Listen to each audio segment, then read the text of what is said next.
Hello, my name's Stephen Thrower. I was a member of Coil from 1984 to 1993, a period which covered, among many other things, the recording of our aborted music for the Hellraiser soundtrack. Now, Coil began in 1983. It was put together by two guys, John Balance and Peter Christopherson, who had been members of a band called Psychic TV before that. They'd left Psychic TV to form another project, which was Coil. I met them in 1984, and very soon after meeting them, we were in the studio together to record some songs which ended up on the first Coil album called Scatology. Peter already had a great deal of technical ability. He was an early adopter of computer technology, Fairlight recording, which is an early computer musical instrument. The CMI can be used either to digitally synthesize new sounds or accurately perform acoustic and natural sounds which are digitally memorized directly from a microphone or tape. So when sampling developed in the early 1980s, and you would hear it on records by people like Peter Gabriel and Kate Bush, he was very keen to get his hands on that technology very early on. And by the time Coil started recording in 1984, the songs were being built up largely using samples. I met Clive Barker in, I think it was 1984. It was either 1984 or 1985. It was around the time that Clive's Books of Blood had started to come out, which were his first published short stories. And at the time, I used to do some part-time work at a shop called Forbidden Planet in London on Denmark Street. And as a result, you would often meet people who came in and out of the shop on a regular basis who would kind of hang out and talk. And some of these people were involved in the film industry, some of them were writers. And among the people that came in when I was working there was Clive Barker, who I recognised immediately because I'd already bought the Books of Blood. Thought they were amazing. I thought he was a really exciting new writer. Hey presto, one day, you know, the guy walks into Forbidden Planet and I find myself in a conversation with him. We start talking about music and it turns out that he's got quite an interesting and unusual taste in music. I said, I should play you something that we've done. I played him some Coil records, some Coil music rather, it wasn't even on record at the time. And he loved it. Clive absolutely adored it. And I think the first thing I played him was a track called The Sewage Worker's Birthday Party, which ended up on the Scatology album. From those two titles, you can probably tell what links them thematically. Very dark and dirty, strange songs about particularly extreme sexual fetishism. Well, Clive, I won't say lapped it up, perhaps that's the wrong phrase in this context, but Clive loved the darkness and the strangeness and the edginess of the material. And he was fascinated by all kinds of sexual extremes, basically. They were elements that were getting pulled into Coil songs all the time. So the more I played him, the more he liked it, until eventually, I think it must have been in '85, he said, well, I'm going to be directing a film from one of my own stories, and it was, I think, the novella, the Hellbound Heart, which, when we saw it, was still in galleys. I don't think it had been published at that point. And he said, I want to direct this story. Would you guys be interested in doing the music? I'd really love you to do the music. Of course, we said yes. We were thrilled about the idea as well. Now, we weren't entirely babes in the wood when it came to film music.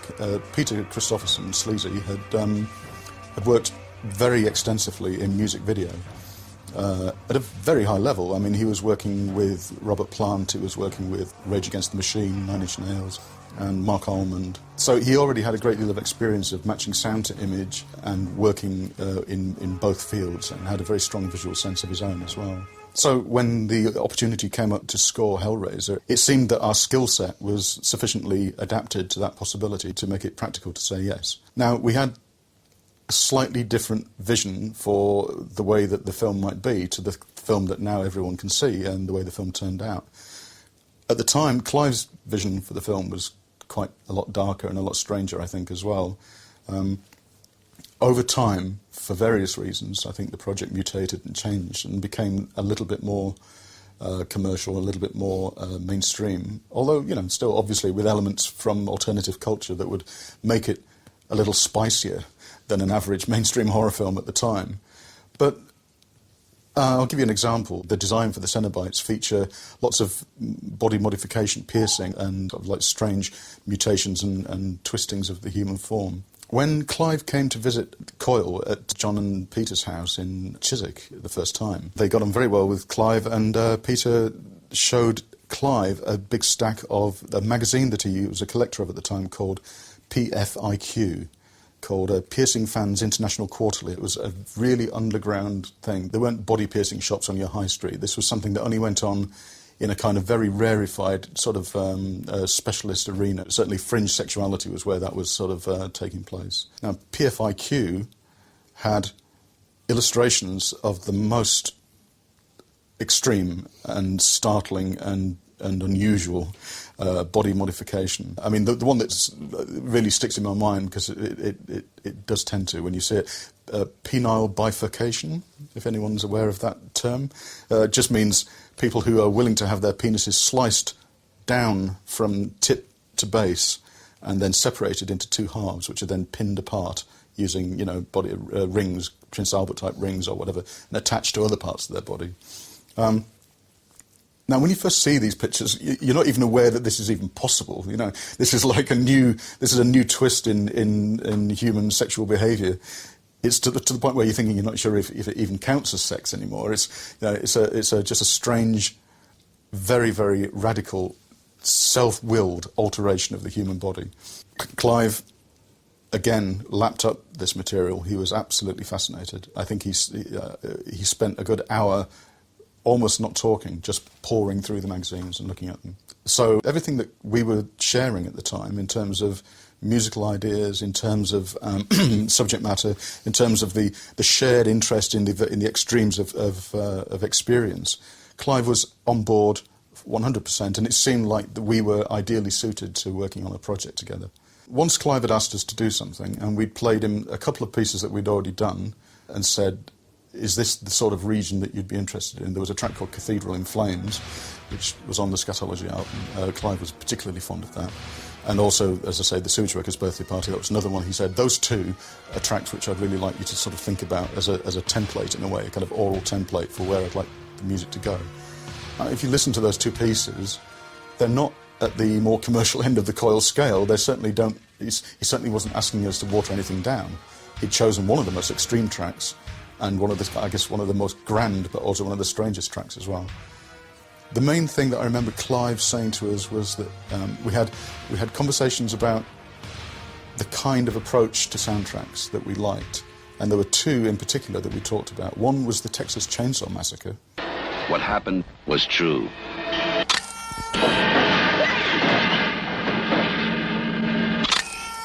Now, the Texas Chainsaw Massacre has a score that is about as far out and avant-garde as any film that you could think of. And it's not a traditional score by any sense of the term at all. It sets up a series of very disturbing, threatening, ominous textures which build and ebb and flow.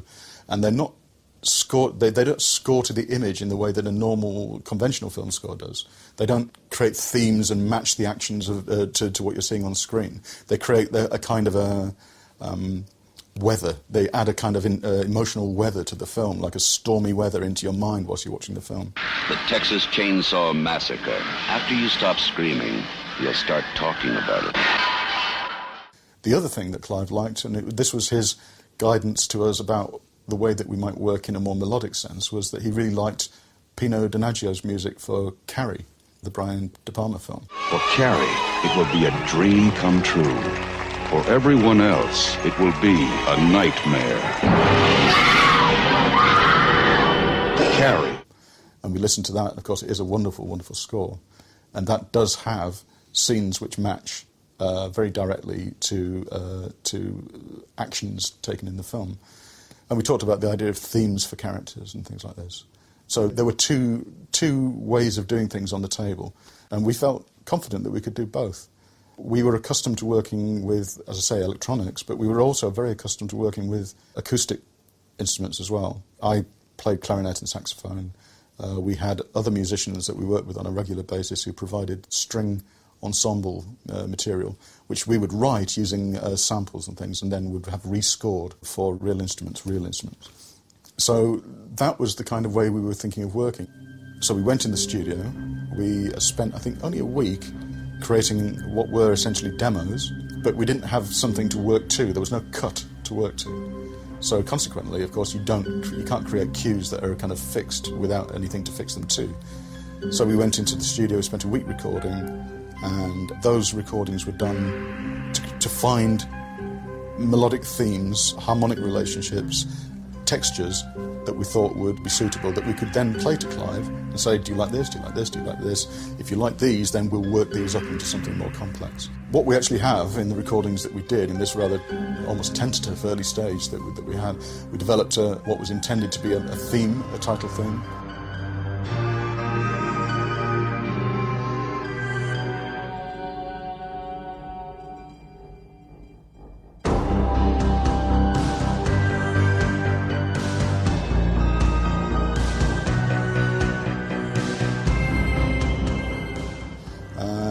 We developed another piece that was essentially brooding. Things are about to happen, something terrible is about to happen sort of moments.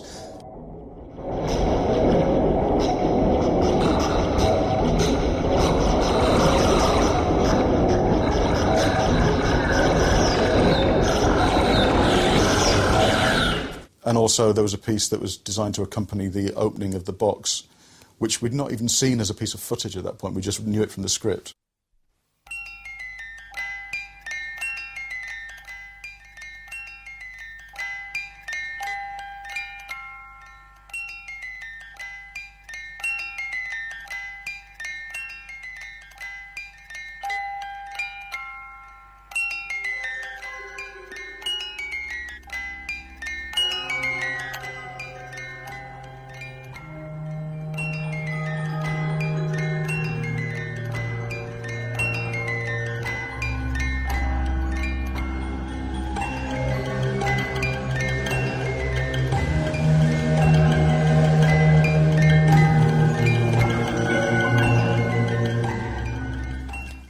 Unfortunately, having done that initial work, and as I say, it was only about a week in the studio, it wasn't very long, before we got any further expanding and developing those pieces, much less tying them to the picture. The rug was pulled out from underneath us by news that the producers and the company behind the film had asked Clive to make certain changes because they'd come on board, I think, with more money, essentially. New World Pictures, the American backers of the film, didn't have necessarily great high hopes for it as any kind of hit. They came over, they sent a team over, or a couple of people over from the States. And when those guys saw the material that Clive had shot and met with Clive and talked with him, I think then they woke up to the fact that it did have commercial potential. They saw a way in which this was actually going to be a genuine financial horse worth backing with a bit more money. Now, at that point, I know that there was some difficulty with certain effects scenes that they were having, that some of the effects had been shot and they had not turned out as desired. And I don't think the effects people were happy, and Clive wasn't happy, no one was happy. And there was everyone was in a bit of a state about what to do about that. I think New World solved that problem by saying, well, we can give you more money, you can improve this, you can improve that, you can have more shooting time. We'd just like to make a few changes and a few tweaks of our own if we're going to give you the money. And I think my understanding is that that's where the break came with us. New World didn't want us. As far as they were concerned, we were some sort of weirdo, sort of avant-garde trip that Clive was into, but they didn't believe in it. I think they must have placed Clive in a rather difficult position, saying, we love your picture, we believe in it, we can add more money to it, it's going to be a hit, da-di-da-di-da, but these guys, we're not sure about this. And here's our guy, a chap called Christopher Young, who did the score that everyone knows, which, works with the film in the way that it does. It's much more orchestral and much more conventional score than the one that we would have ended up doing. We felt that the music had enough intrinsic quality as it stood, even though it was only partially completed, that as long as it would given a bit of a polish, that we could actually release it, as we did, the unreleased themes to Hellraiser. Initially that came out as a 10-inch single. 3 of the most finished, complete pieces were placed on side 1 of that record. There's a slight confusion. Side 2 features some of Peter's music for TV commercials and other projects. Audio jingles, really, for washing up liquid and things like this. So side 2 has got nothing to do with the Hellraiser music at all. So, yeah, don't listen to side 2 thinking that it was ever intended to be in the film, because you might get rather confused about what the hell we thought we were doing. And then a bit later on, when the CD came out, which was about 88, 89, I think, the CD featured another 3 or 4 pieces which were less finished. They were among the pieces that had been begun but which were not deemed quite ready enough for when we did the vinyl version. But there was so much demand and so much interest from Coil fans about the project that it was evident that there was a justification for putting sort of the sketches out as well. After the Coil Hellraiser debacle, we didn't entirely go our separate ways. I don't think John and Peter ever saw Clive again. I still saw Clive socially until he moved to the United States, which I think must have been around 1989. He was very supportive of my early project, which was the first magazine I ever published, called Eyeball, a magazine about European sex and horror movies. The emphasis of the magazine was always either the art film end of the scale or the extreme exploitation end of the scale. The only stuff I wasn't interested in covering was the mainstream in the middle, essentially, but you could have both extremes I was really interested in. And Clive actually helped me financially with the early stages. In fact, he put some money into the first issue of Eyeball. So Clive helped me financially at that time, and I'm immensely grateful for that. That was a nice leg up to get started. Some of my fondest memories of Clive are of the glee that he took in sharing with us and sharing with me, his enjoyment of the extremes of subject matter that we were all drawn to. This was not some sort of dour, Mac-wearing, sort of miserabilist sort of creed where everyone was sort of trying to bum themselves out with the horrors of human existence as much as possible. It was a kind of a jauntier nihilism than that, really. There was a lot of amusement and a lot of pleasure in these extraordinary extra levels of consciousness that you might aspire to and that you might visit. The tone and the tenor of our interactions with Clive on the subject of, these body modification, of extremes of sexual behaviour, was always in a spirit of fun and exploration and enjoyment, and the thrill of the unusual, the thrill of the forbidden, and the camaraderie that builds up between people when you realise that you're sharing this bizarre journey with someone else who's getting as much fun out of it and is finding it as compulsive as you are. So for the period that we were on the same page, it was a very, very enjoyable period, and Clive was a really great sort of guy to be around and to share that with.